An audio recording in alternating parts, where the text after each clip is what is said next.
कुछ समय पहले ये कहा गया था कि ई रिक्शाज का जो किराया है वो 10 रुपए रहेगा 1 किलोमीटर के हिसाब से, पर पिछले दिनों ई रिक्शा के जो यूनियन थी उनको काफी हमने देखा कि गुस्से में थे और उनके द्वारा प्रदर्शन भी किए गए।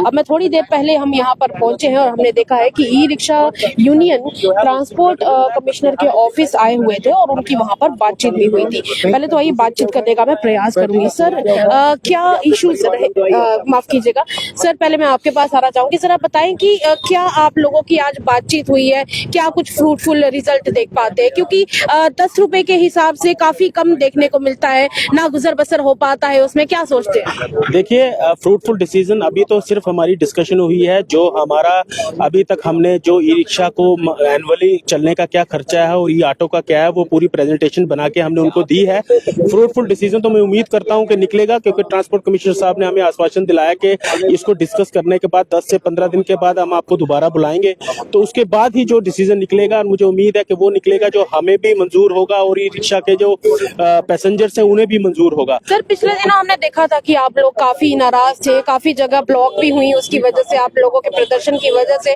क्या लगता है कि आम जम्मू का नागरिक भी आप लोगों को सपोर्ट करता है? बिल्कुल करता है। आप देखिए, आप पब्लिक व्यूज आप लीजिए, देखिए उसमें एक चीज क्लियर हुई है जिसमें उन्होंने कहा कि 2.5 रुपए जो है वो जस्टिफाई नहीं है। आज 2.5 रुपए तो कोई मैटर ही नहीं करता, 2.5 रुपए क्या होते हैं। तो इसलिए जम्मू कश्मीर की आवाम भी हमारे साथ है, तो हमने जो रेट्स हैं अपने हिसाब से बना के दे दिए हैं और अभी उम्मीद है कि ये अपना काम करने के बाद जब हमें दोबारा बुलाएंगे तो कहीं ना कहीं जो सेटलमेंट है हमारी उनके साथ प्रॉपर होगी कि हमें दोबारा इस तरीके की सड़कों पे उतरने का या इस तरीके का किसी चीज करने की जरूरत जो है वो ना पड़े। मैं आपके पास अभी वापस आऊंगी। सर, मुझे ये बताएं कि जिस तरीके से आप लोगों को आज ये आश्वासन मिला है, पहले भी हमने सुना है कि आपसे ये कहा गया था कि जब तक अमरनाथ यात्रा है तब तक इस प्रॉपर रेट जो हमारी तरफ से इशू किया गया है उसको लेकर के आप लोग थोड़ी देर के लिए चुप रहे, इस बात में कितनी सच्चाई है? देखिए जी, उस वक्त अमरनाथ यात्रा का भी लोड था और ट्रांसपोर्ट कमिश्नर ने ये बात बोली थी कि आप थोड़ी देर के लिए चुप रहिए,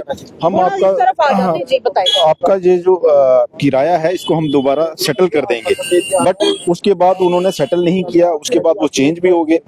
अब जो नए ट्रांसपोर्ट कमिश्नर आए हैं तो इन्होंने जब एक पीछे ऑर्डर निकाला कि आपका 10 रुपए किराया, उसी रेट को उठा के 10 रुपए आपका किराया है, तो अगर आपके पास 4 सवारी बैठती है तो आपने 2.5 रुपए आपने पर सवारी से लेना है। वो कैसे पॉसिबल है? आज की डेट में जो इतनी महंगाई है तो 2.5 रुपए एक सवारी से कैसे लेंगे हम? तो उसी सीधा सिलेंडर है। और दूसरा नंबर देखो, आप सीधी एक बात देखिए, जो ई रिक्शा के जो मंथली जो मेंटेनेंस जो है वो इतनी कॉस्टली है कि उसके पार्ट्स इतने महंगे हैं, और उसके बाद जो बिजली का किराया है पर मंथ उनको 1,000 रुपया बिजली का किराया उससे करीब करीब पड़ जाता है।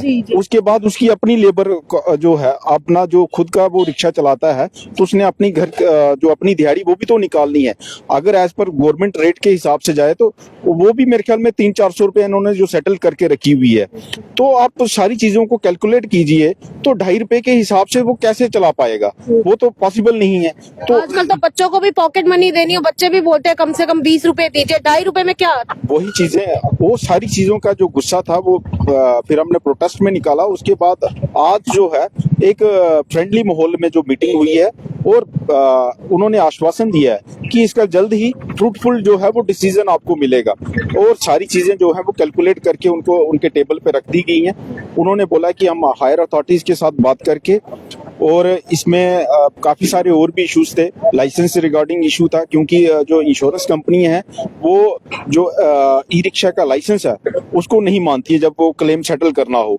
तो उसके बाद दूसरे डिस्ट्रिक्ट के ऑटो जो है इस डिस्ट्रिक्ट में आ जाते हैं, एक वो था।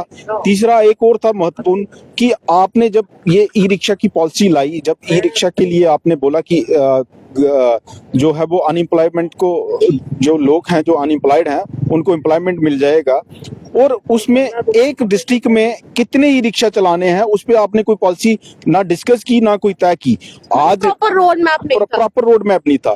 आज अगर एक मान लीजिए आप छतवारी से आप चट्ठा की तरफ जाते हैं, तो छतवारी से चट्ठा की अगर 20 ऑटो की जरूरत थी तो आपने उस रूट पे वो है वो कम से कम 60 ऑटो दे दिए हैं।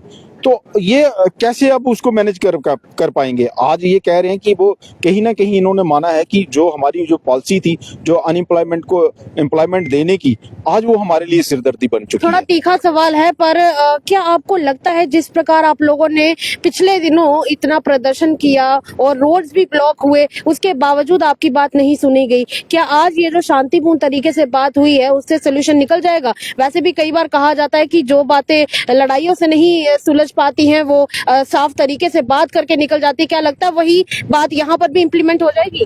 देखिए मैम, मैं एक बात बता दूं, हमारे डोगरों में भी कहावत है कि जब तक बच्चा रोए नहीं तब माँ दूध नहीं देती। ये वही गल है। आज जो ऑटो वाले, ई रिक्शा वाले जो प्रोटेस्ट पे निकले, कहीं ना कहीं वो तंग आके उन्होंने प्रोटेस्ट का जो एक जरिया था वो अपनाया, और उसके बाद आज गवर्नमेंट जो है वो कहती है कि हम ऑन द टेबल आप पे टेबल टॉक करके आपसे बात करेंगे। तो अब जो आज उन्होंने आश्वासन दिया है, और कहीं ना कहीं उससे लगता है कि ये अब फ्रूटफुल डिसीजन की तरफ जो है वो निकलेगा। अगर इसके बावजूद कुछ नहीं होता है तो फिर आप क्या करेंगे? फिर जो बैठ के फिर से हमारी जो टीम है वो डिसीजन करेगी, उसमें जो डिसीजन निकलेगा, अगर ये टीम कहती है, ई रिक्शा यूनियन वाली टीम अगर कहती है कि हमने रोड पे निकलना है, दोबारा प्रोटेस्ट करना है या चक्का जाम करना है, जो भी है वो उस डिसीजन को हम तब टेक ओवर करेंगे, उसके बाद हम बताएंगे क्या है। चलिए, शुक्रिया सर बातचीत करने के लिए। भैया, क्या आप भी यही मानते हैं कि अगर आने वाले समय में कुछ नहीं होगा तो चक्का जाम किया जाएगा? देखिए, जो फंडामेंटल राइट्स है हमारे, सबसे पहले तो हम उनका इख्तियार करेंगे, क्योंकि गवर्नमेंट को कोई भी चीज है रोड पर लाने से पहले उस पर पूरा वर्क करना चाहिए था, वो गवर्नमेंट ने नहीं किया। अगर बात करें ई रिक्शा की, ई रिक्शा का नियर अबाउट 2 लाख प्लस जो है एनुअल खर्चा है, जो कि हमें पे करना ही करना है। उसके बाद उसके जो पार्ट्स वगैरह वो भी बहुत महंगे हैं। अगर बात करें ई ऑटो की, उसका 3 लाख रुपया एनुअल खर्चा है। उसके पार्ट की बात करें 2.5 लाख रुपए की तो बैटरी है। मैं आपसे ये बात कर रही हूँ कि क्या चक्का जाम होगा? आप लोग जैसे डिसाइड करेंगे उस हिसाब से फिर सकता है। बिल्कुल बन सकता है। चलिए, शुक्रिया सर बातचीत करने के लिए। तो आपने सरकार रिक्शा यूनियन वाले दुखी हैं, परेशान हैं। आपको क्या लगता है? अपनी राय हमारे कमेंट सेक्शन में जरूर व्यक्त कीजिएगा और बताइएगा कि क्या 2.5 रुपए से किसी का घर चल सकता है? फिलहाल के लिए इतना ही। दीजिएगा इजाजत साक्षी सानी और उसके सहयोगी सेवाराम को। फिलहाल के लिए इतना ही। The Earth News Jammu.